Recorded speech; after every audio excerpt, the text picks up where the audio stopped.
How's your day?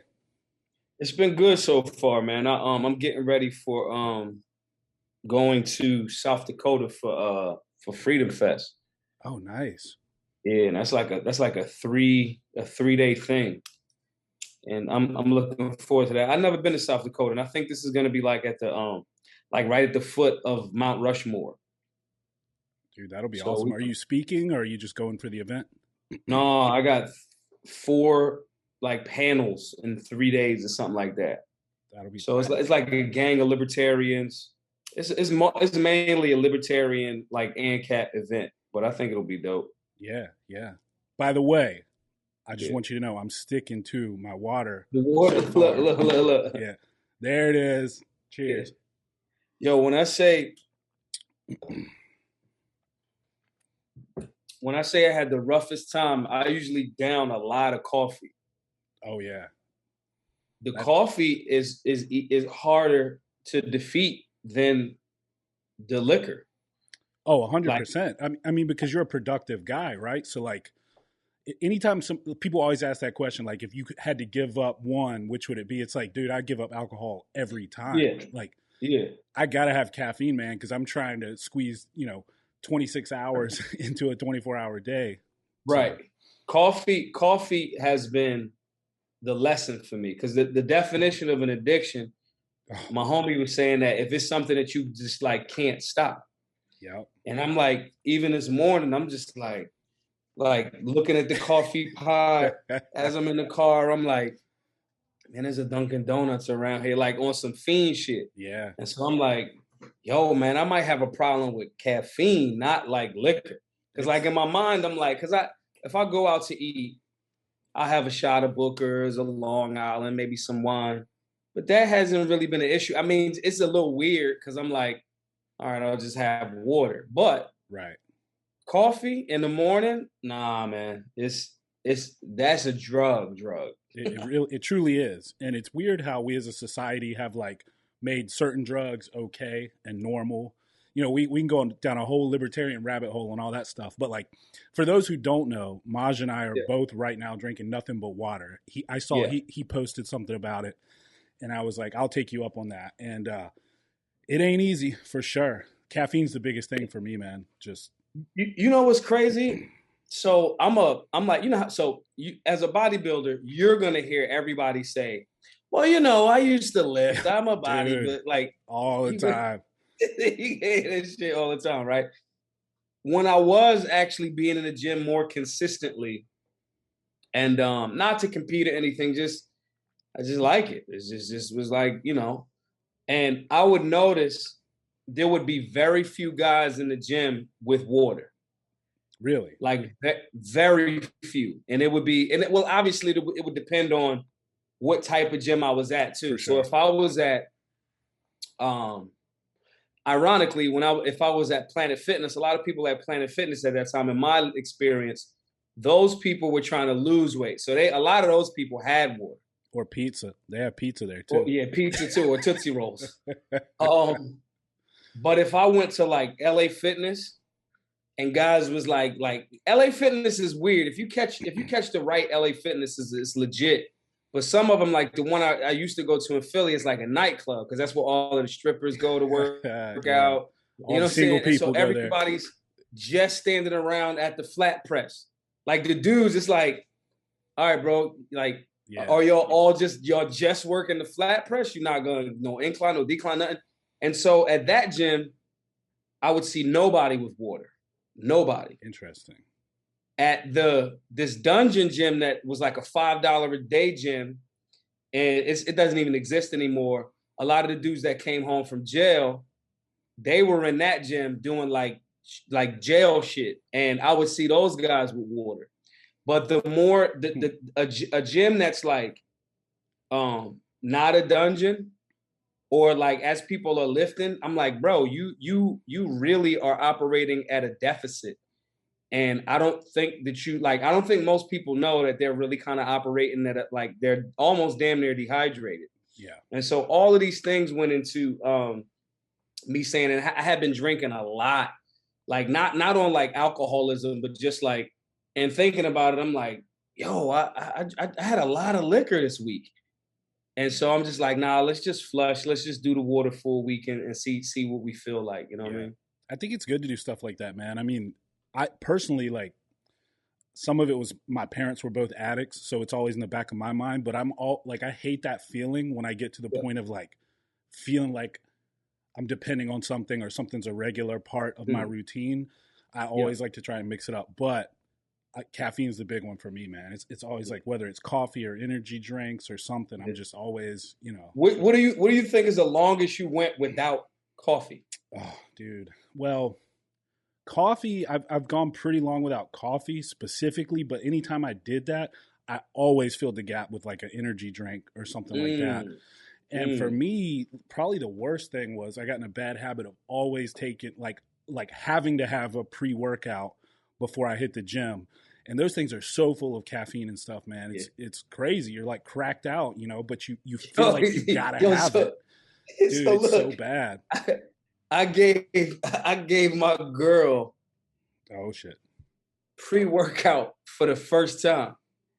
And so, usually when we're consistently in the gym, it's 5 sets of 20 medium weight. Like the whole, like, unless I'm specifically with a power lifter and Right. he's showing me something, it's only gonna be like 3 reps. But generally, when I'm in the gym consistently, 5 sets of 20 on whatever muscle group that I'm working of everything, right? Medium weight. You get a good amount of reps. Hmm. That shit gonna burn after a while, so you good, right? That's But ideal being for not in muscle the gym for growth. some time, huh? That's ideal for muscle growth. That, high rep, high volumes. Right. So, but getting back into the gym, I'm like, yo, we're gonna do 3 sets of 20. And because I'm not, how dudes take their girl and they're like trying to push a person beyond what they fucking, you know Yeah. what I mean? Yeah. And so I'm like, look, let's just do 3 sets of 20. Let's kind of like keep it light, medium, whatever, whatever.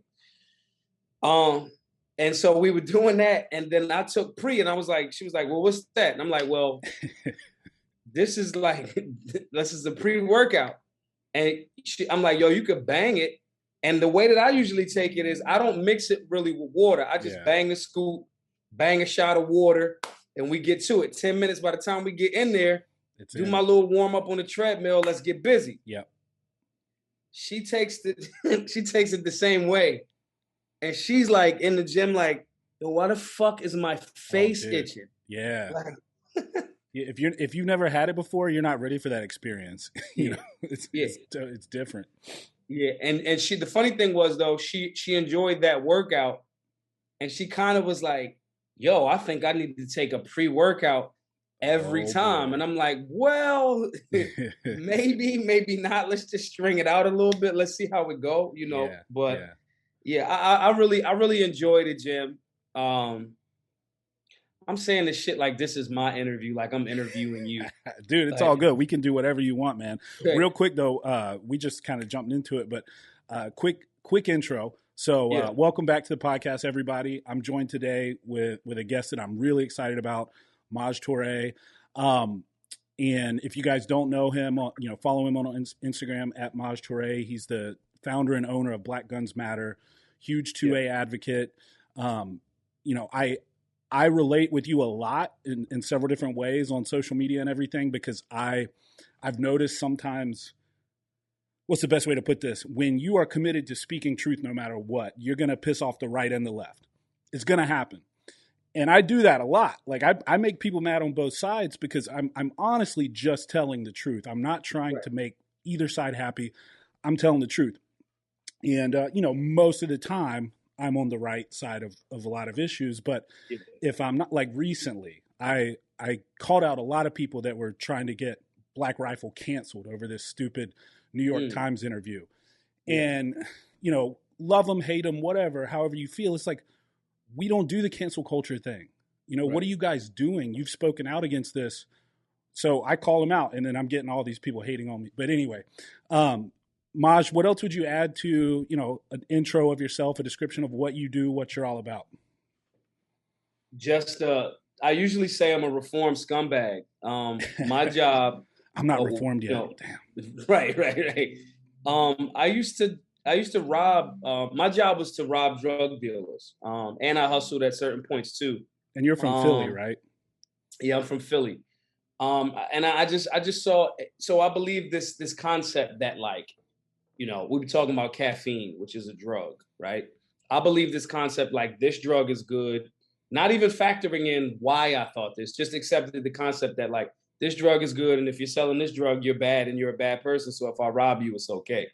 On top of the fact that you can't tell anybody. If I rob you, I mean, you selling drugs, you kind of tough. And if you tough, you're not a citizen because you in this game. So it's okay for me to rob you. And that was kind of wrong in hindsight, because the overall war on drugs is in essence a war on freedom. Now, I'm not going to shoot heroin, but if you want to, you have the freedom to actually do so. And I think that evolving into a thought process more in alignment with liberty, I kind of like reformed a lot of stuff. I've sold, a bunch of stuff. And over the last few years, I just kind of like was like, yo, bro, I'm just kind of done with that. And just seeing, I've made music and all of this stuff, and you travel around the country, and you go back, and your friends are like, yo, where's Kurt? Yo, he caught a gun case. Well, who did he shoot? He didn't shoot nobody. He just had a gun. And with his jacket, he's got to sit for a while because his bail is extremely high. Then you go to Detroit. Yo, what happened to Steve? Steve caught a gun charge. Who did he shoot? He didn't shoot nobody. He just had a gun. Da, da, da, da. So you start to see, damn, just the very act of having the gun has been criminalized, Yeah. And so Yeah. we, me and my homies, in 2015, going into the 2016 election, we made, a joke. Everybody was like, yo, we voters registration drive. And we was like, yo, we need a license to carry drive. So we did this one event. Black Guns Matter was initially going to be one event. And it was in Philly, and everybody from like Jersey, too many people came. And I was just like, yo, bro, well, these people came from these other places and they were just missing the information. So we, jokingly again said, yo, wouldn't it be cool if we did like 13 cities on a tour? We created a GoFundMe where we could raise money for these things and offset the price of it for everyone. We'll do 13 cities, like the first 13 colonies. It'll be cool. Let's say we raise $25,000 to offset the price of everything, and then we'll be good. We did that. We hit that goal. Wow. And everybody was like, yo, you're a horrible person because you didn't even come to our town. And we was like, well, no, we just was trying to do like 13. This thing started as one event. And every so often people were like, no, you got to do more. So then we did more cities. Then we said, okay, we did it. And then people were like, man, that's crazy. You only go to big cities. You don't come to small towns. And we were like, well, damn. So then we said, yo, why don't we just do every state in the country? So we started doing that. And we were hitting goals, 150,000. And mind you, I have to say this now every time, we gave the money away. It wasn't like we like raised the money and then went. As we raised $2,000, $3,000, $4,000, okay, let's hit one or two cities. Wait. So we already. I thought you were supposed to take money that gets donated and buy really nice mansions with it. Right. You didn't do that? I got this thing all the way backwards. So we gave all of the money away, but in a good way. And we started doing this thing, and people were just like, yo, you should just make the goal like $1 million. And that way you can buy a building outright. You'll always have a flagship location in your city. You can still do the classes for free, and you'll have some money to do the classes. And after getting the goal to like 150, 200,000 and hitting those goals faster every time, we just say, yo, let's just make it $1 million. And last year we made it $1 million. And now we're at, I think, maybe like $435,000. And we just, the beauty of it is we just got an anonymous donor that's like, listen, I'm going to help you get over the $1 million mark. If you guys can reach half of, actually, I got the numbers right here. The amount that we still have left is like $565,713. Half of that is $282,806. If you can hit the $282,000, I'll match you, and then I'll get you over the top. So the donor, with the Solutionary Summit being the deadline for that, which is September the 3rd. Saying all of this to say, we just started traveling around the country, informing people in mostly left-leaning cities or dominated by Democrat cities, because they're usually hand in hand with the most violence and the most gun control. Hmm. So we go to those areas, we give those classes, and that's pretty much what it morphed into. It wasn't really a hard transition for me because I was already going to these places selling my own music independently. I was already, had relationships with some of the guys and folks there anyway. And so I was like, all right, well, this is kind of like I'm going to hang out with my friends. I'm going to do a class. And then media started happening. And so now our days are just like doing media, communicating and linking up with cool people, chopping it up, and trying to get to this $1 million goal because we got a building. We'll be opening up a center in Philadelphia soon. And we got to, knock it down. Like that's the goal. So in a nutshell, that's what Black Guns Matter is. That's how we came to be. And that's currently where we are. Nice, man. So shout out to that anonymous donor who's going to be doing that match. That's amazing. Whoever you are, you're probably not listening to this, but if you are, that's amazing. I'm gonna post it, and they follow me actually. Their company's worth like 100 M's, so like it's not really a big deal. But I try to those relationships.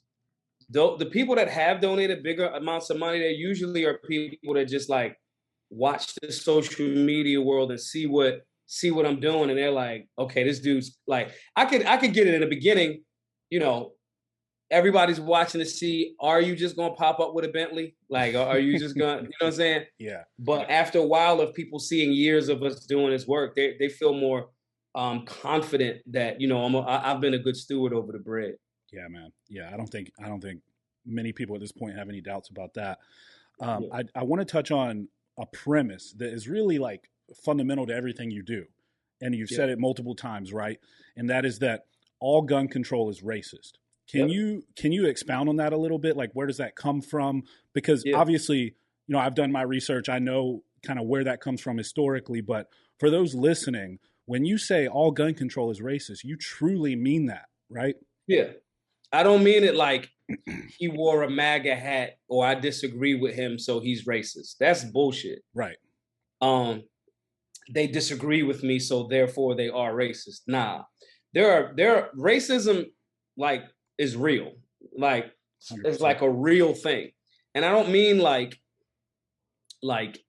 you just don't like me. I mean like you will create legislation to support your biased view towards whatever ethnic group that you think is inferior. That has happened in our nation's history, not a bunch of times, but more so in certain areas that have persisted for a long time. And so, gun control is one of them, right? Yeah. And so gun control was literally started like out the gate was like, hey, Black people cannot have guns. Like it started in the slave, before 1776, this existed. The slave codes, the Black codes, even when certain states like North Carolina amended their state constitution. It was initially, paraphrasing, hey, all men can have guns. Then it was like, all white men can have guns. You know what I'm saying? So like, these are race-based things. And I think sometimes on the right, we tend to like, because we get beat up by the left a lot in the form of like, oh, everything is racist. And it's like, nah, everything isn't racist. But some things have been interwoven for so long that now that it's expanded to include a bunch of people, now you think it's not. Right. That's the equivalent of me saying like, if I was like doing something dastardly to one group of women, like rape is the most heinous shit, right? If I was like, yo, I'm gonna rape all Spanish women because I think that they don't deserve, and I'm gonna try to do the worst thing to them. I'm gonna rape Spanish women because I'm racist towards Spanish women. Then after a while, I'm raping all of the Spanish women. I don't go to jail. It's just like, and then, or I could even make it like a law where it's like okay to rape Spanish women. Somehow I get that much power. Then I decided to go, well, those Asians are a bit sketchy too. And then I start raping Asian women. And then over time, I just, for my own bias or whatever the fuck's wrong with me, I group every ethnic group under it's okay for me to rape you, or, even if it's not okay, I just do it to every group. I'm still a rapist. It doesn't make it right. And it's still, my original premise was these Spanish women are inferior to me. So it's racist. Just because you group other people in doesn't change the fact that it's wrong, nor does it mean like, you know, people that are now grouped in with it should get offended because I'm calling it based on what it actually was. So I give that extreme example to give people, because I've had guys like, Second Amendment dudes is funny. Like, I can show you historically, even the Gun Control Act was like, yo, we got to stop these crazy, at the time, Italians were the undesirables and they're all in the mafia. Right. So, you know, so we got to like stop full auto or some shit like that. Like, these things were all based in towards a particular ethnic group. The first federal gun grab, Wounded Knee, the massacre, indigenous people, you know, native to these lands. So these are race-based objectives. Now, the problem is, because we all care about the nation that we live in, we all care for and love our countrymen and countrywomen, when somebody from the left is always calling everything racist, we have almost like a defensive knee-jerk reaction to it. Mm-hmm. We go like, it's almost like, you know, especially like white dudes. It's like they're calling you got a beard, you're absolutely in the fucking Klan, like dude, in their mind. Look at me. Come on. You know what I'm saying? Yeah. So they go like the left, and it'd be white people on the left doing it and saying it. Dude, it's for like, not to cut you off, man, but like 99% of the time, it's a white person calling me a racist. Like, I'm like, you know nothing about me. It's the like, weirdest thing in the world. It's so weird. So I'm like, just me looking at it, I'm like, all right, I can understand why we on the right then sometimes become defensive. Yeah. You know, Second Amendment guys will be like, man, everybody's impacted by gun control. And I'm like, yes. And I give that example and they're like, oh, okay, I see. It's no different than like, we can all agree at this point that the CIA dropped crack off in Black communities first. That's not like rocket science at this point. Like they're making TV shows about the shit now. It's not. The CIA would never do anything sketchy. Are you kidding me? Right. Like at all. Never. And so, but okay, that was the test market. Now we see fentanyl. Now we see the opioid crisis. That's predominantly in white, crystal meth. That's predominantly in white communities now. They just use the Black communities as test markets and like the rollout team, and then expand it because power wants more power. So gun control fits that same situation. But then you go, okay, well, what's the outcome? Because okay, if I'm let's say if I'm a racist dude and I'm like, hey, we don't want your kind in here, right? And at that time, that was socially acceptable to say, we don't want your kind in here. Insert whatever group of people. Now it's not socially acceptable to say that. So now I still don't want your kind in there. I do specific things financially, socially, culturally to keep you away. And the outcome is still the same. You run that same play on gun control currently. The people that are impacted most negatively by gun control are Black and brown communities. Again, for that same possession charge, for this, for that, not robbers and rapists, not guys robbing people and unjustified killers, just having the gun. Hence me 4 or 5 years ago going, my friends are all catching the same case in different parts of the country. It's targeting Black communities that are predominantly Democrat. Hence why we said we got to go into that demographic first, where it's needed the most to, one, inform the people, two, get them to buy guns. We had a stated purpose of, we want Black America to be the largest, newest gun buying demographic. We accomplished that in March of 2019. Yeah. Not because we're like, you know what I mean? Like, we just want the Black people to shoot everybody else. No, this is where the matrix was working the hardest. So we got to work the hardest to reverse engineer that. And so explaining that concept of gun control being racist under those examples is a simple way of showing people like, yo, it started here and the outcome is still Black and brown people are going to get locked the most up for guns. You go to areas of California, it's predominantly Black and Mexican. You cannot get a license to carry, but you start making your way to OC, Brentwood, Beverly Hills, they're giving them out like hotcakes. This is another example of that. And indeed, so they may not be able to say, we don't want you to have guns, we don't want your kind in here, but the outcome is still similar. And explaining that to people that want to receive it also shows that, hey, our fates are now intertwined. This Second Amendment, these like Biden absolutely has been racist in his policies targeting the Black community for half a century. However, that motherfucker's not going to stop there. David Chipman, if he's in, at the head of the ATF, he was killing motherfuckers in Waco. He wasn't waiting for them to be Black or not. Dude, so our fates are intertwined there. You know what I mean? Yeah. Yeah, that guy, man, it's crazy to me. So first off, I wanted to ask, so when you have that conversation with people on the left, what is their response to that when you approach gun control from that perspective? Because I would think that that's the first time a lot of them have ever heard it that way. So is there kind of a moment where they're like, oh shit, or like, do they push back on you? What is the response you get? The irony, the people that push back are usually like FUD type dudes. Really? You know what I'm saying? Yeah, I know what you mean. FUD dudes, because they don't want to look at the conversation of race. Yeah. Everything in America is not race-based, but some key elements have been. That's just the reality. Bro. I hate how uncomfortable people get with conversations about race. Right. Like, and it's like, bro, what you scared of? I'm not calling you the fucking Klan member. Like, what the fuck?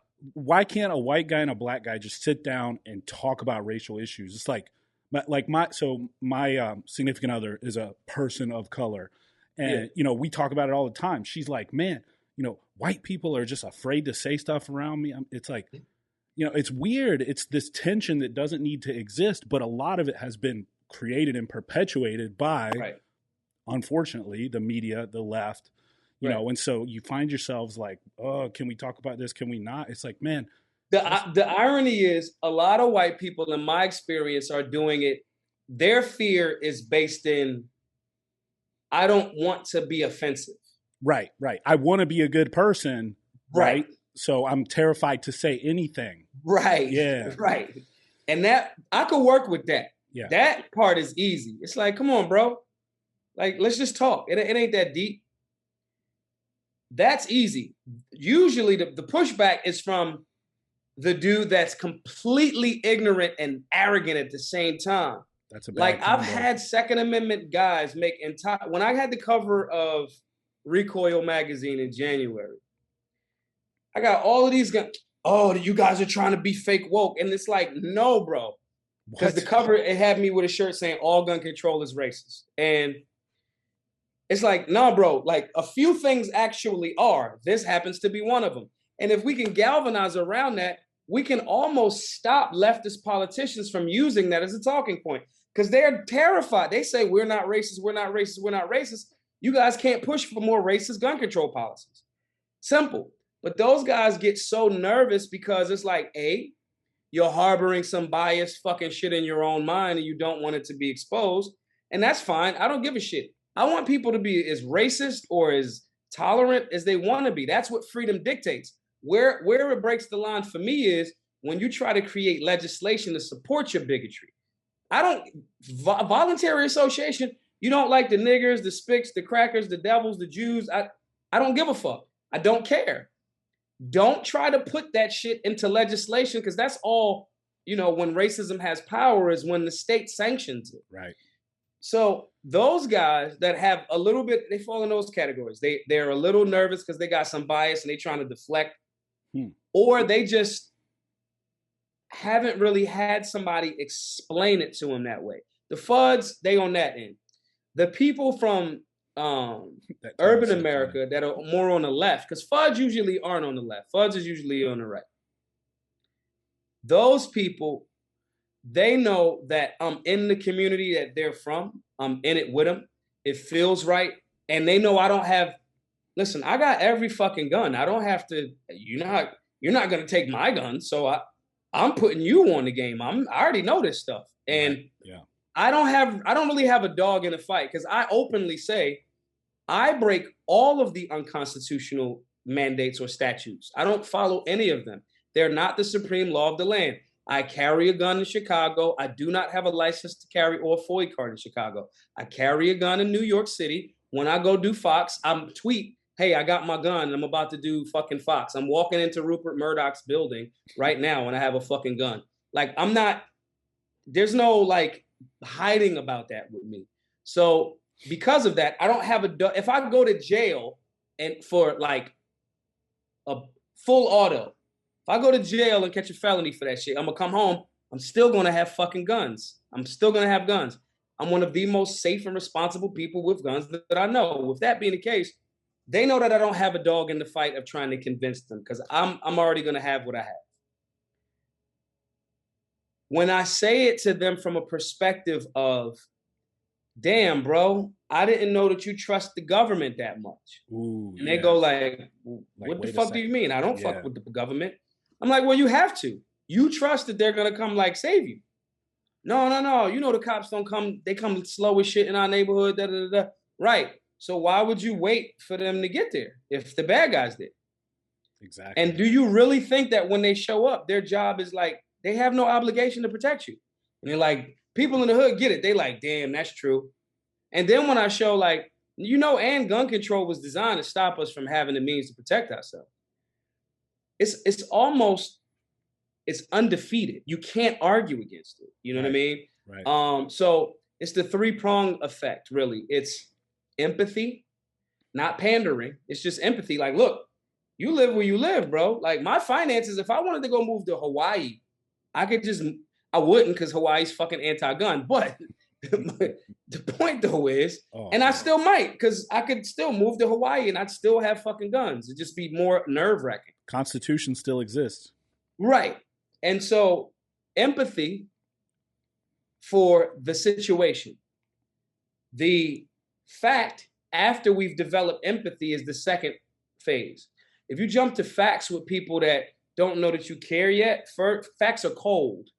You know what I mean? You haven't built any warmth or any rapport with the person yet. They don't have to really listen to your facts. You hear that, Ben Shapiro?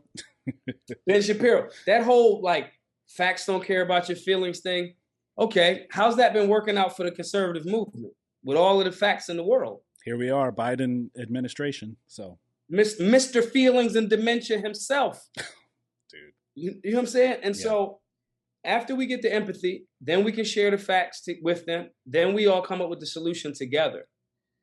That is how people on the left generally are very receptive. Listen, man, we had a major hand in making don't get me wrong, the government was so shitty that they helped a lot of black people like go like, yo, I need to buy a gun.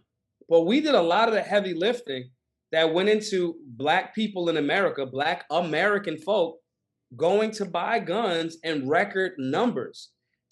These videos that I've done have seen 20, 10, 30, 40, 50 million people. Yeah. And if there's 5 million people that's like, yo, fuck that. I saw this dude saying this black gun shit and they gonna go buy guns and they gonna start getting trained. And if we did that with only $430,000, it speaks to two things. One, what has the fucking organizations that have raised 10, 20, 30 millions of dollars, what the fuck have you guys been doing?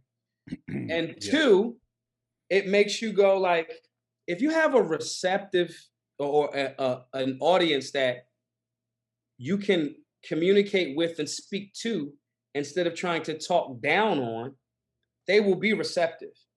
And if you lead with that freedom of like, yo, you can listen to everything I say right now and still don't want a fucking gun, I'm still going to come hang out at your house. I'm still going to respect you as a person.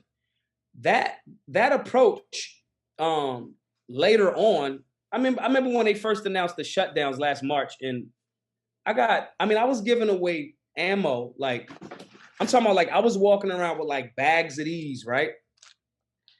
And like baggies. Like that was the brick. And I was like, people was calling me like, yo, Maj, I know you told me to, but you know, like you got any ammo? Yo, I'm gonna come bring you like 30 rounds right now.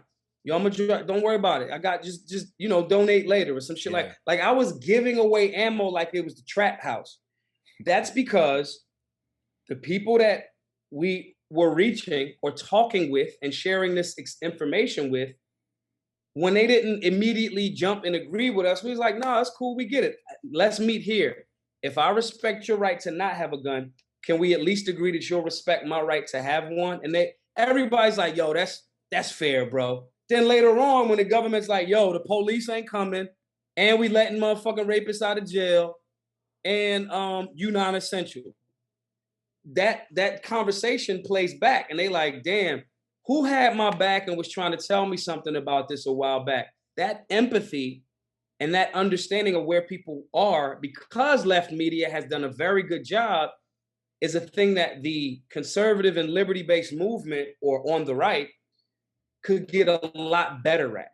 And we've shown that approach actually works, and we have tangible results. The next phase is that going to be scalable and transferable into, now that we got all these black people to buy guns, now can we start shifting voting patterns away from the dominant Democratic Party? And that, that remains to be seen. But long story short, which I failed to do, that's in essence how that conversation generally goes when I'm talking to somebody from the left, and the results are, are across the nation speaking for themselves. Yeah, it's such a unique approach, and that was what attracted me to your stuff initially. And I don't even know how we like linked up on Instagram. I think I tagged you when somebody was coming at me about the Second Amendment, and I was like, I think they were saying the Second Amendment. I can't even remember, but I tagged like you and Colion Noir. I was like, look at these guys' content, because it was something about the Second Amendment and race. I can't remember what it was. And I was like, all right, this person needs to see Maj's stuff. And I think that's how we linked up. But I love the approach, and it makes so much sense when you talk about it from that angle. And another person I'm a big fan of, I don't know her actual name, but her Instagram is Stilettos and Shotguns. And she's like, she talks about, how same thing from the perspective of females. Like, if you're a true feminist, you should support the Second Amendment. You should support a female's right to defend themselves, right? Yep. And it's actually, she comes from the angle of it's basically misogynistic to say like, hey, you can't arm yourself, right? Like, I made her first run of all gun control is sexist shirts. Did you really? Oh, that's awesome. I love her to death. I want to get her on. I was in Seattle with her a year and some change ago when I found out Nipsey had got murdered. Damn. And we were eating at some restaurant or some bar. I was getting ready to come back to Philly. I was out there for a class and hung out. And that's when I found out, and I just fucking broke down, because I was like, damn, here's a guy that changed his life around, is doing it right, showing entrepreneurialism, and he got murdered. And I was mad too, because it was like, Nip clearly had turned his life around, but now, and he's hiring felons, guys that have done their time, but none of them can lawfully carry. So maybe if everybody knew that they had guns and armed security details with the homies around, maybe that guy wouldn't have attempted what he did, and unfortunately cost Nip his life. Right. So it was a lot of emotions going on around that time. And like you said, though, that approach is just from a place of like, yo, I'm a people person. Like, I'm famous. That shit means nothing. Like legit, like, I'm a people person. And I'm like, oh man, this dude's cool. And like, not many people know, like, I love bodybuilding, right? And so I'm like, oh, this dude's cool. I'm definitely gonna ask him shit about calves, because my calves is bitch made right now. Yeah. You know what I'm saying? Like, I can send this is where my mind goes. Yeah. And so I'm just like, yo, and they pro-gun, hell yeah. But the empathy of humility, not saying you're not allowed to be confident, but the empathy approach from a perspective of, I love humanity, I love our countrymen and our countrywomen, and I'm genuinely afraid. I'm afraid of the power that artificial intelligence, these algorithms, these so-called big tech companies, I'm afraid of the direction that they're like, to the point of no return, that they're like making people or manipulating people's intelligence to being so polarized. But then you go outside when you're in like those middle America countries, and people are just like living their life. It's like, yeah, cool. Like, you want some coffee? Like, you know what I'm saying? Like, these are the things that lead us to make very or at least me, I'm a translator. When I was in high school, I played point guard. I was a point guard. What I do determines what all of the other 9 players on the court do. The 4 that's on my team and the 5 that's on defense. The way for us to win is I don't even have to score unless I have to score. The way for me to score is for me to let all of my players see the floor the same way that I see it and dish the rock. That empathetic perspective and understanding of each person's role. Tall guys sometimes hate being tall because everybody's like, oh, do you play basketball? You know, short guys hate being short because it's like, oh, you're so short. Just leading people with an understanding of what their struggles are, right, wrong, or indifferent, and just trying to make them feel a little bit more whole. That concept of love and genuine care for your countrymen. I'm not talking about our government. I fucking hate this government. I hate it. And it's like, that is what makes the approach so much easier. And my job as a point guard is also a job as like very simply, you know, Jesus spoke in parables. Yo, make it simple, bro. Don't come to a beginner talking about fucking melanite coating and twist rates and fucking like, they don't know what the fuck that means. We have a whole different language. We have a whole different language, and we just have to remember that, and just putting empathy first, and at the same time, not empathy to the point where you're making, you know, excuses for a person. You know what I'm saying? I saw one of your posts where you like, yeah, your calves don't fucking grow, okay, because you don't fucking blast your calves. Like, you got to accept that 3 days out of the week, you're not going to really be able to walk in the beginning. Like, you're going to be doing the stiff walk for a minute. And if you're not willing to do that, I can have all of the empathy in the world for you. Okay, you got black guy calves. Your calves are higher up in your leg. Cool, I get it. But if you want them bitch, Phil Heath got motherfucking calves. So it's possible. Yeah. You know, so not empathy to the point where we're making excuses for people or allowing them to make excuses, but having empathy for where they currently are and being open enough to applesauce them, you know, and baby food them to the next level and to the next level till they're able to stand on their own. That's how we win. And well, that's how I've been winning. Yeah. No, I love that approach, man. And I mean, it's clearly working, right? Like I was looking at some footage of you, you know, in right after George Floyd, you know, boots on the ground, doing trainings, you know, right there where everything happened. And, you know, people are receptive to that. And I think one thing that also doesn't get talked about enough in the 2A conversation that really drives people crazy who are anti-gun is how much violence defensive use of your firearm prevents, right? Like, and I think that is like huge also for the Black community, because it's like you said with Nipsey's security detail, if people knew they were armed, you know, who knows, right? And so I think a lot of people don't talk about that enough. How much violence guns prevent, you know, like people are polite as hell in states where, you know, anybody could be carrying, right? And you see the exact opposite in these cities where they have the strictest gun laws. Would you say anything about that? The funny thing about that is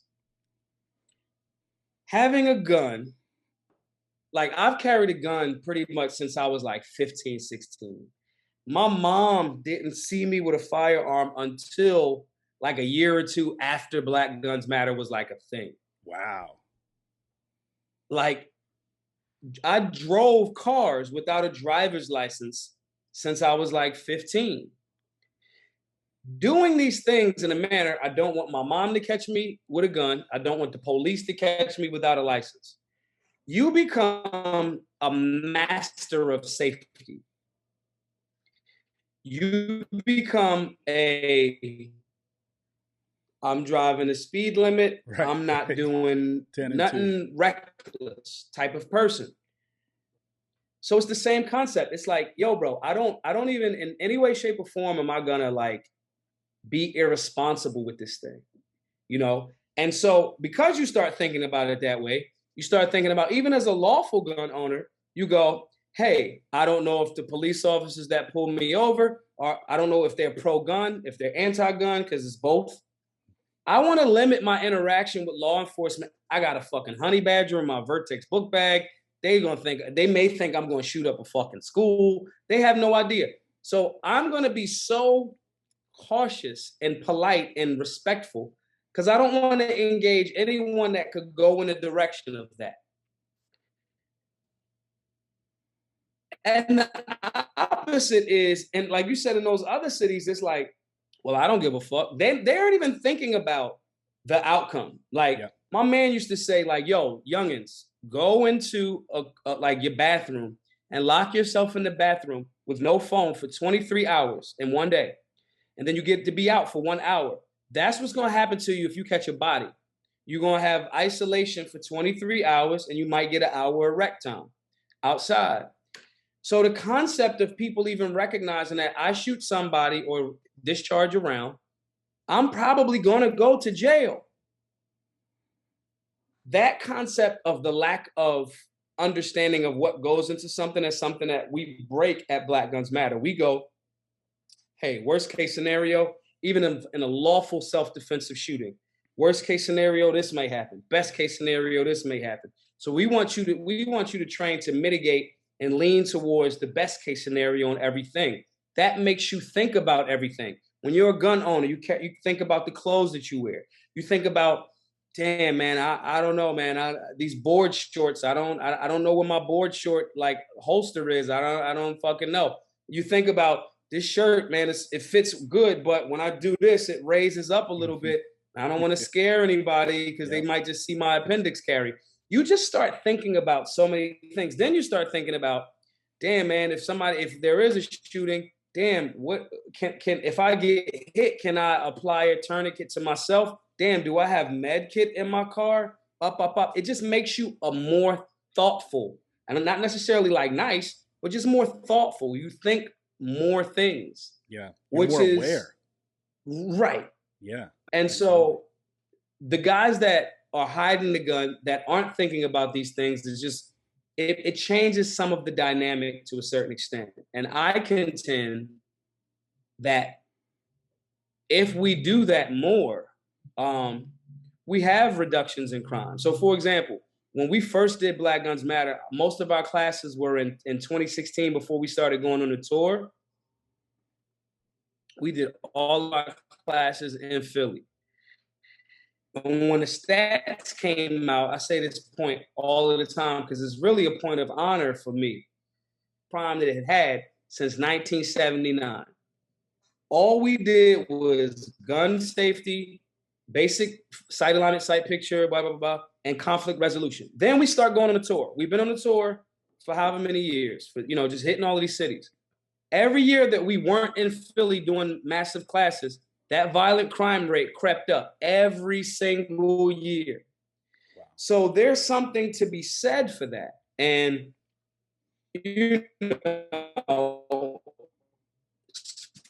fortunately, we've had some schools that took the risk.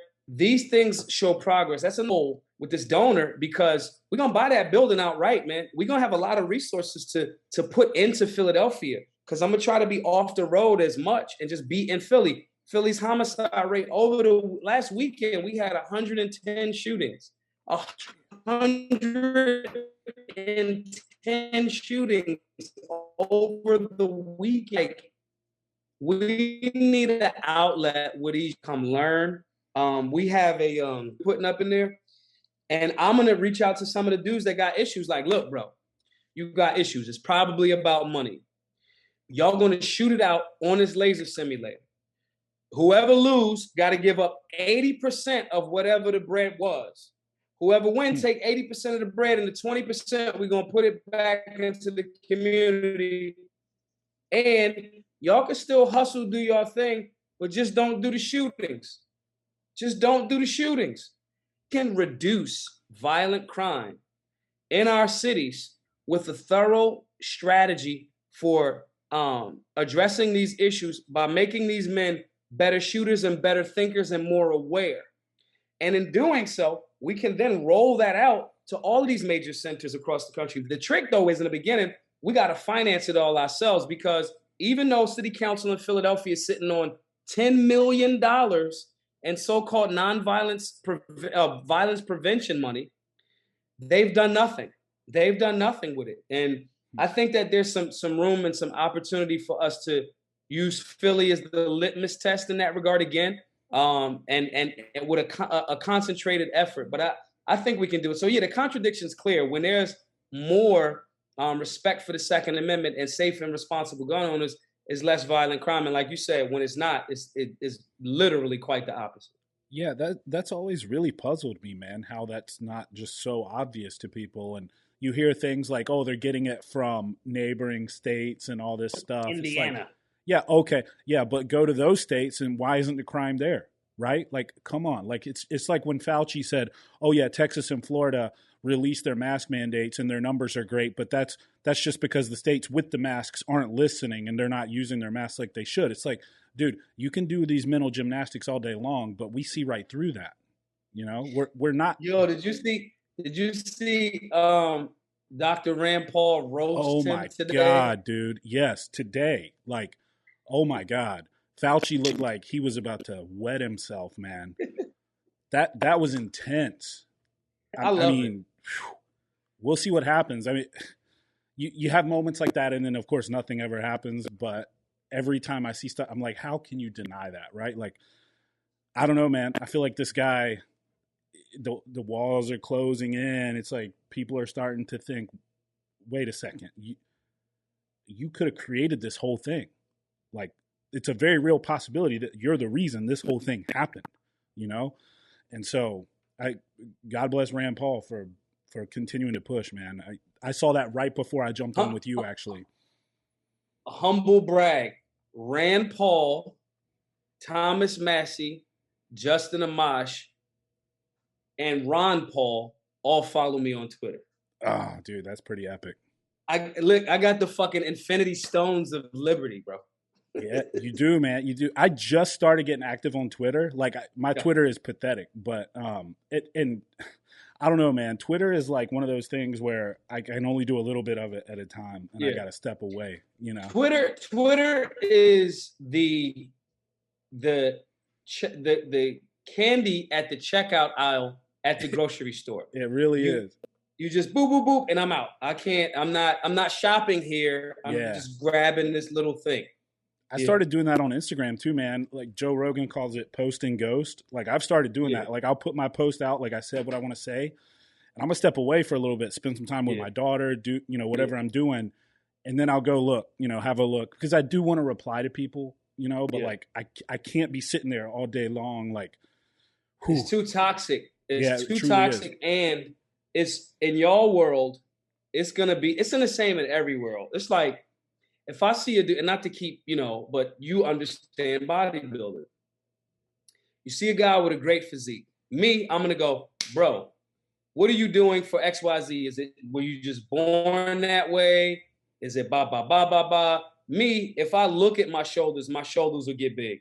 It doesn't matter. Like my calves, I have to do insane. Now my legs will be stronger. Yeah. But to get more definition and gain, it's going to be a different thing. Now, that's me, right? I'll ask the question. I'll go apply what this person told me. I won't tell them shit about what I think, because clearly what the fuck you think doesn't matter and it doesn't work.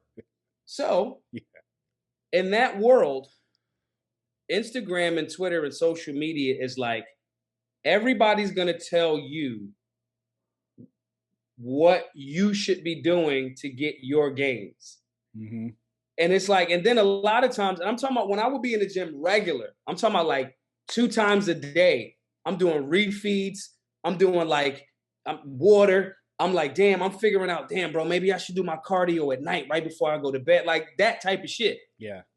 And so I'm talking about like eating 8 times a day type shit. Like motherfuckers is like, are you like training for something? I'm like, nah, man, I just like this shit. Life. I would be having these conversations. And then I would go, or I would post something, and the person that's giving me this critique, I would go look at their physique. And I would be like, well, what the fuck are you talking about, bro? Like, man, what? Dude, it's so easy to fall in that trap, and I try so hard. not to like fall into basically talking shit about people, especially how they look.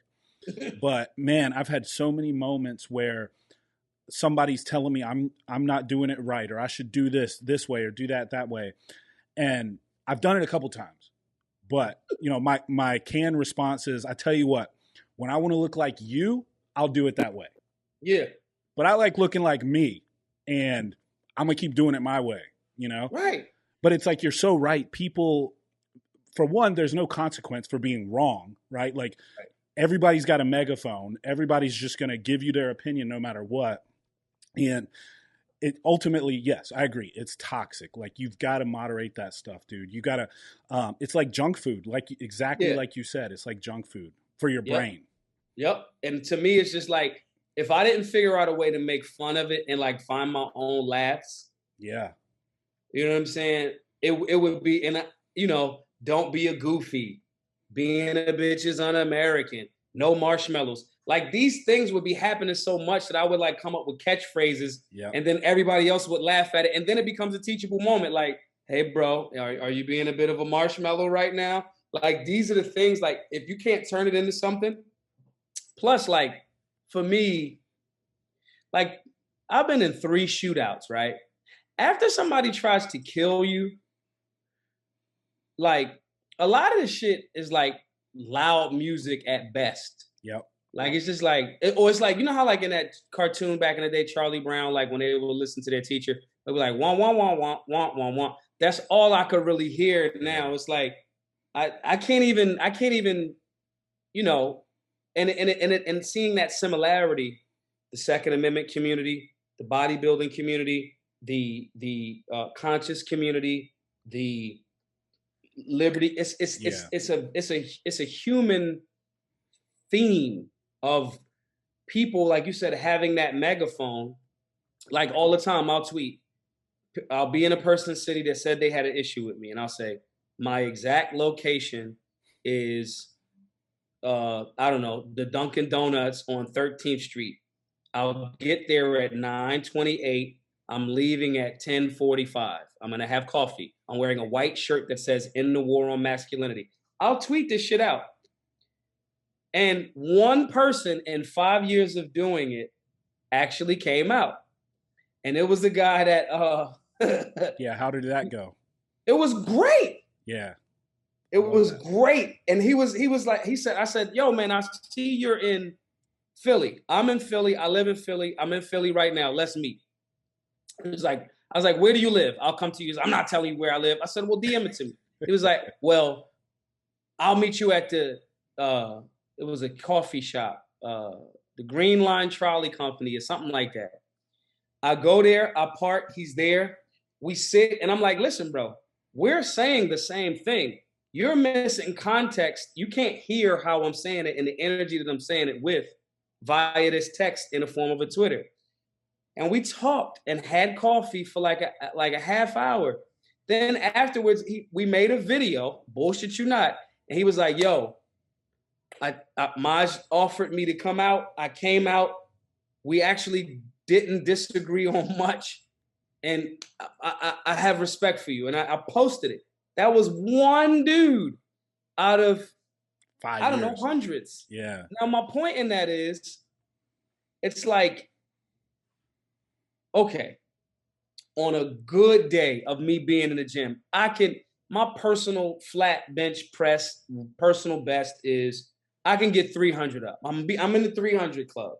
Cool. I weigh 185, 90 pounds. That's respectable. So, okay, That's respectable. Right. That's respectable for me, right? And so it's like, all right, cool. Now getting in there consistently, and I've been thinking about, I want to take some juice. I say it openly. I'm thinking about taking steroids. I watched this documentary called Bigger, Stronger, Faster. Yeah. And it kind of like changed my mind on the shit. By Chris Like, Long. I was like, oh no, that's horrible. But then I'm like, well, I don't know. Even my concept of HGH and all of this stuff has just been challenging. But anywho, if my personal best at not working out consistently, meaning once to twice a day, 4 to 5 days a week, if my personal best is 305, Cool, bro. That's for me.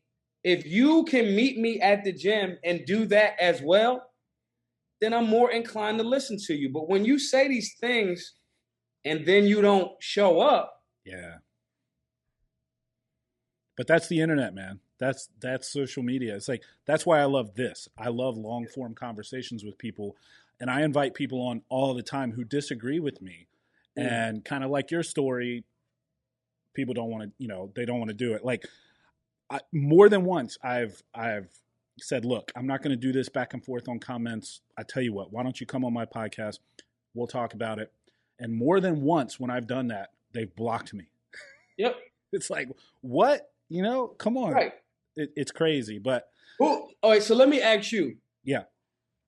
In your world, in the bodybuilding world, what is like your personal peak and pit, like the shit that you love the most and the shit that you just like, oh my God, in any form? Is it like the hate, the love, the internet? Like, what is your peak and your pit to you? Yeah, I mean, for me, it's definitely like I was saying before, like the form police or the people telling me like, oh, you shouldn't train that way. You should train this way. Like that's my biggest pet peeve is like, especially when you go look at them and they have no clue what they're talking about. Like, and honestly, that's my pet peeve in pretty much all areas of life. Right, people who talk the talk but don't walk the walk, basically. Yeah. I mean, my favorite thing is just getting in the gym, cranking the headphones up, like just having everything else melt away. I mean, it's truly my meditation. Like it's so much more mental for me than physical at this point in my life. I've trained 18 years. Like I don't care about being the most jacked dude. I'm not trying to do a competition. Like it's my mental reprieve from, being a dad, being a business owner, social media stuff, everything else, relationship stuff. Like when I get in that gym, dude, it's like, it's me and the weights and that's it. And like, I've had to deal with, the bigger the podcast has gotten and stuff like, so this studio is upstairs at the gym. Mm-hmm. And so, people want to talk to me when I'm in the gym, and it's just a byproduct of being in the fitness world, right? Of putting out fitness content, of being a fitness coach. And, sometimes I'll catch myself like trying to breeze through a conversation really quick, like, and get to my next set because I'm on a mission. It's like my hour of mental escape. Yeah. But then I have to have a conversation with myself and say, wait a second, like you need to talk to this person because this is what you do. This is who you are. This isn't just, you working out. You're not by yourself. There's people around. And so I stop and I'll talk to people and all of that. But like, I have to catch myself because I get in a zone. I get in a mode where like for so long, it has been like a drug for me. It's just like, I'll go crazy if I can't work out. And, I'll cut the caffeine. It's kind of like you guys have to live such business owners, like you got the whole trifecta. You almost have to live a very self-absorbed. Sometimes, yeah. You know what I'm saying? And not self-absorbed in like a negative, like I'm the best, everybody look at me, but just like I have to eat. Like I can't go. I am the billboard. I am the billboard, right? Like if I don't train, if I don't eat right, like I become that person that I hate that's trying to tell people what to do and don't embody that way of life. Yeah. And if I'm not having the time to train or eat or whatever like I should, then that's what I love about this stuff. Like, I know a lot of trainers and a lot of coaches who get so busy with coaching and training others that they let their health slide, they let their diet slide. Next thing you know, they don't even look like a trainer, And you gotta remind yourself why you got into this stuff. First and foremost, you got into it because you love it for you. Yeah. And so I can never let that get away. And, I do other things too. Like I do nutrition coaching and stuff like that, but I have other things that I do. I'm really into real estate investing and I do other stuff. So like, it's not all I do, but it's a big part of who I am and what I do. And so I have to look the part. Like I just have to. Dave, am I gonna die if I like get like some juice? Because I'm really thinking about it. Am I gonna die? I haven't died yet. All right, okay, go ahead. Because Look, look, bro, I'm like, dude, I'm completely honest about that topic. Like, yeah, I'm an open book about it, and I post about it. I've put Q&As on my stories about it. It's something you should take very seriously, but you know, there's right and wrong ways of doing it. In my opinion on it, being having a libertarian perspective is like, look, I'd rather tell you the right ways to do it, and I'd rather you just like being educated on responsible gun ownership. Like, let me educate you on responsible steroid use. You know what I mean? If you're going to use it, you're going to use it, right? I'd rather you use it and know what the hell you're doing so you don't mess yourself up for life. right. Because that's what you can do chemically to your body if you don't do it the right way. And so, look, man, we live in a time where, and I've talked about this on the podcast before, somehow we have stigmatized men taking a hormone that makes them more of what they already are. But it's acceptable if you are a woman who decides you feel more like a man, you can take testosterone and change who you are, right? But it's not acceptable for me to want to take more of what I already have for some reason. And it's the exact same. It's the exact same compound. I never thought about that shit that way. Yo, right? Like if you're a woman, or as they use, a natal woman, someone who's born XX female, but you decide, I deep inside, I really am a man. Like, you're so brave, take that testosterone. But if Dave, right, like, I was born a man, I'm still a man, I want to be more of a man. Right. Like, oh, look at that juice head, meat head. Like, he shouldn't be doing that. How dare you? Exactly. How dare you? And so that's an argument that's near and dear to my heart. And it's completely hypocritical, right? Like, it makes no sense whatsoever. Yeah. And so I'm open about it. Yes, I use testosterone. I've taken all kinds of steroids. I used to be even bigger than I am now. I've learned, trial and error.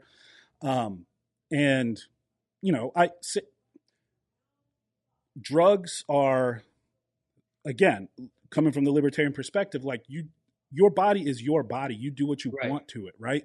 Right. Like, I don't judge anybody for what they put in their body. It's their body. So that's crazy because I was at Sept, right, in Dallas last week sometime, whenever that was, and Caitlyn Jenner was there. And now I'm against like somebody telling me to use a pronoun. I'm like, yo, fuck your pronouns, bro. I'm not. Especially when you try to legislate it.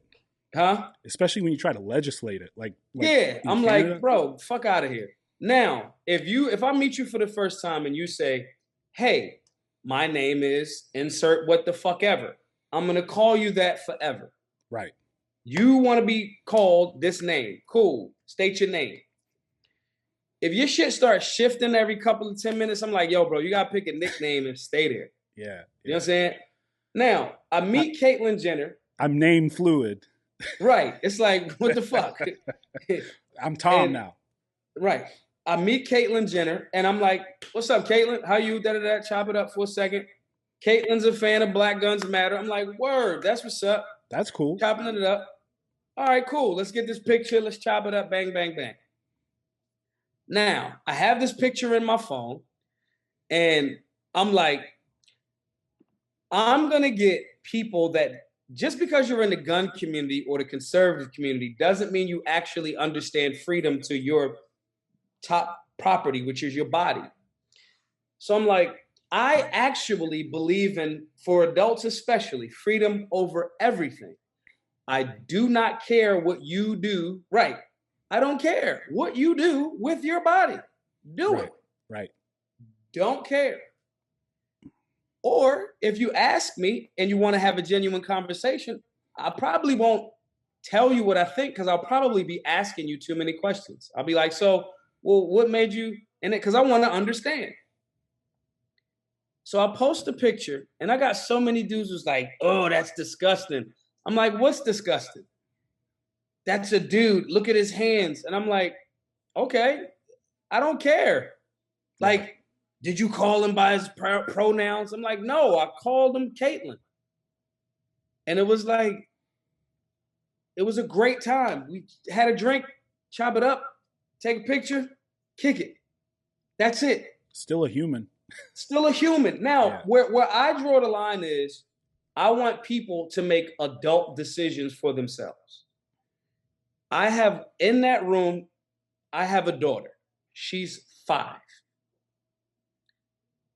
I'm going to support her in her decisions, but we're not doing any life-altering decisions until she's old enough to make that decision for herself. At that age, hopefully, I've done enough where if she's having certain questions, she'll come to me and say, yo, Dad, this is what I'm thinking. What's happening with this? If my daughter sees my hair that's in locks and says, I want my hair to be locked, I'll go, nope, because you have to cut these out. And you may not want these in 3 years from now, and then you'll have to cut all of your hair off. So instead of being extreme, let's just wait until you're old enough to make that decision for yourself as a child. Once that person is an adult, freedom dictates that they have the right to do whatever they want with their body.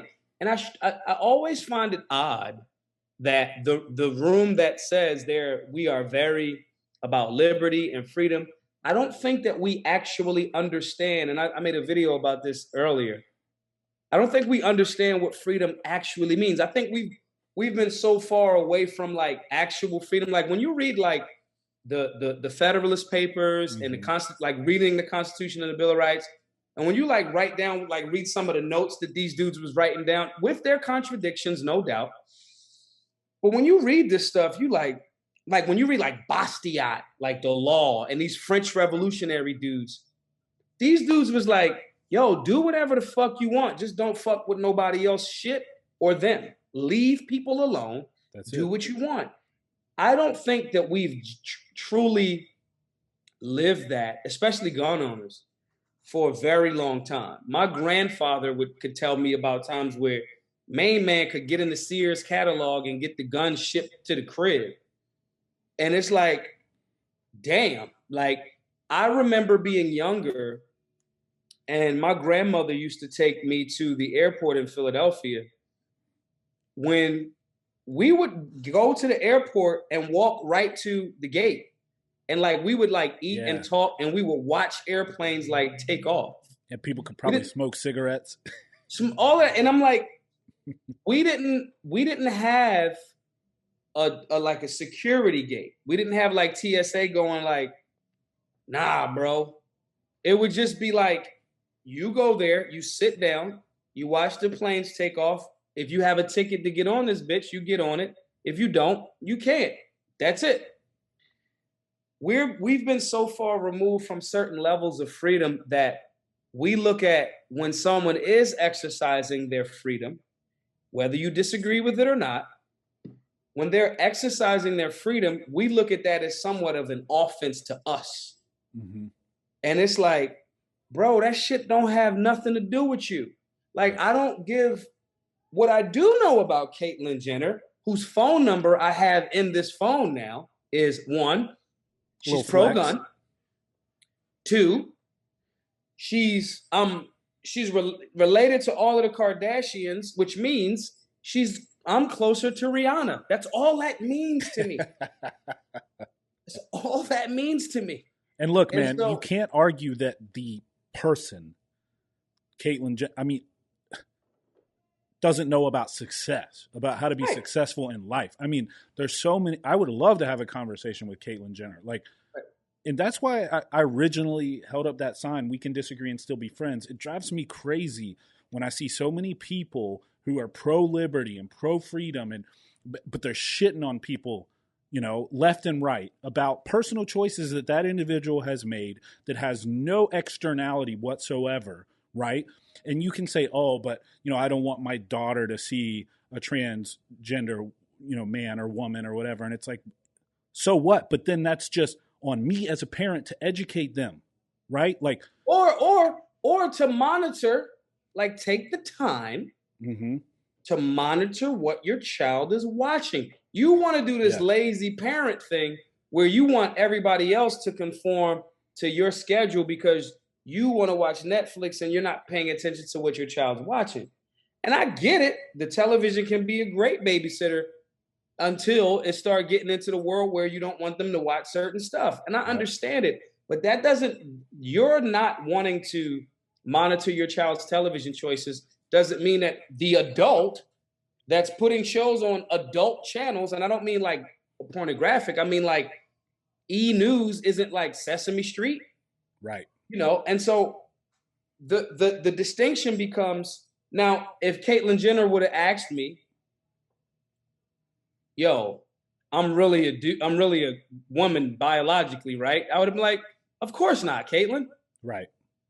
And I don't think she would have asked you that question. Right. You know, she doesn't give a shit. Right. And right. That's the only time that I would have even offered that information, if she would have somehow decided today was the day to ask Maj, hey, you do like, and she doesn't give a fuck. She was like, yo, cool as shit. Like, that's it. Yeah. Everybody gotta just be cool, man. And I'm again, that word, I choose my words very carefully. I am afraid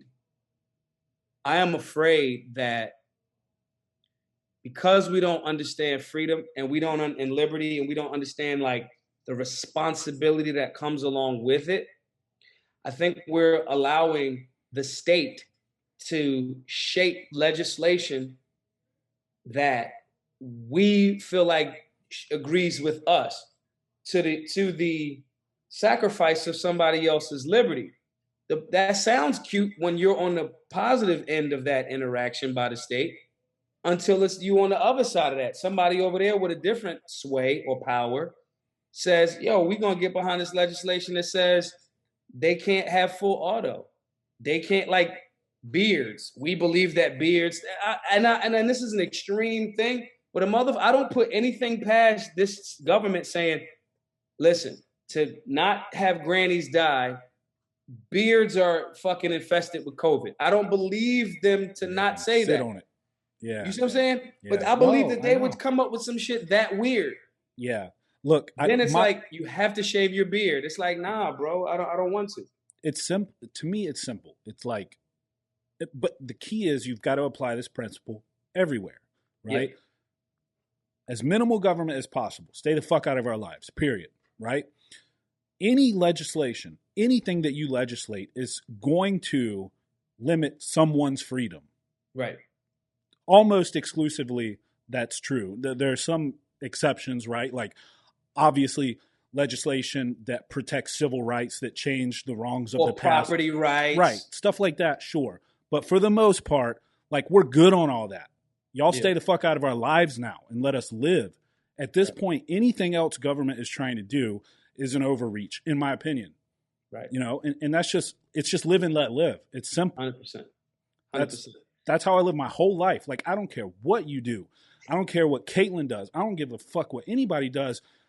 But if they start doing something to my daughter, shit goes down, right? Like, and that's the big difference, the externality. Like, live your life, that's fine. I'm going to live my life. Don't talk shit to me because I got a beard, or because I got muscles, or because I got tattoos, or whatever, or because, you know, I believe this or that. Like, why? Just go live your life and be happy. Right. You know, like, why do you feel the need to comment, to offer commentary on my life?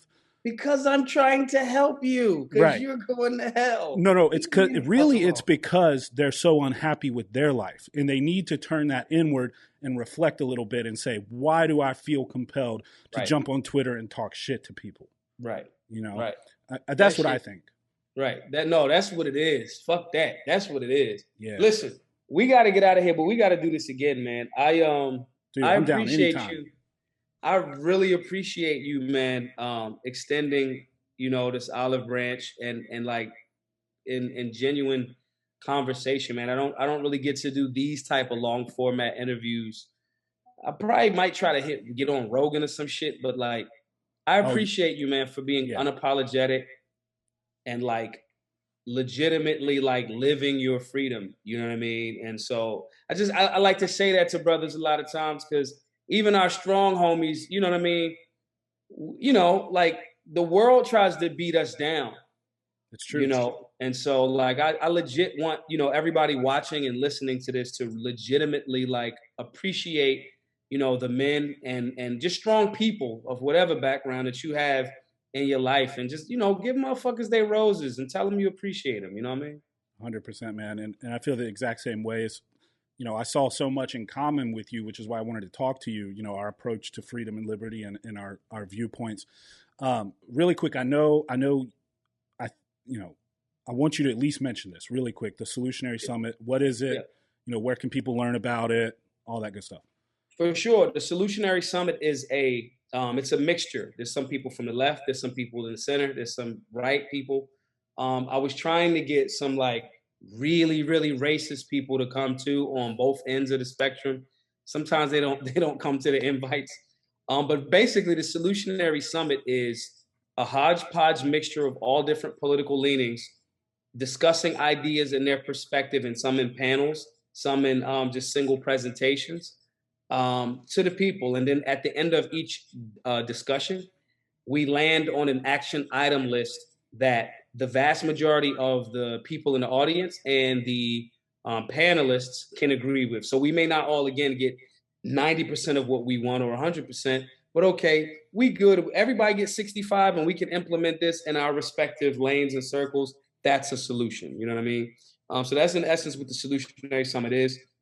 I want everybody to come through. It's in Miami this year. It's from September the 3rd through September the 5th. September the 5th is like, we're going to be on a yacht. We got Akil Bay from Tailored Defense Training Group. He's a Green Beret sniper, Army Ranger, all of that type of really solid dude.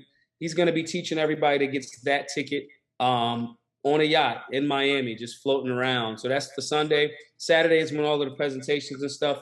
Friday is all of the businesses will be there, kind of like a business like / job fair type thing. But it's just 3 days of people and solutions from different walks of life. And then after we, fight over ideas on those stages, we all have a drink, have some food, chop it up, Beautiful. and just really, really recognize that we all live, in a very a land with a lot of opportunity. And we want to exercise those rights to maximize on those opportunities and freedoms that we do have, while preserving the ones that are under attack. So anybody interested in showing up, it's September the 3rd through the 5th in Miami. You can get tickets at solutionarylifestyle.org. That is our nonprofit. So if anybody wants to donate, they can too. And we just want people to come out. We absolutely need more people from the fitness community to come through, because that's a part of this revolution. You can't be like saying you don't like the government and you can't like fight or defend yourself or lift things up or make stuff. And all of this stuff takes, physical strength. Or here's another one: take care of your immune health. And care about what you put in your body. If the last year has taught us anything, come on. So yes, I accept your invitation as someone from the fitness community.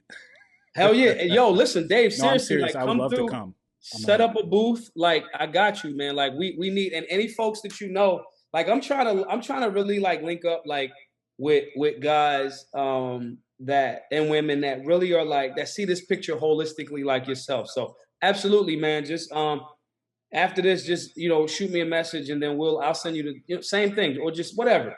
I'll just tell you, here's the booth, and we could get busy because we need that. That's like legit necessary.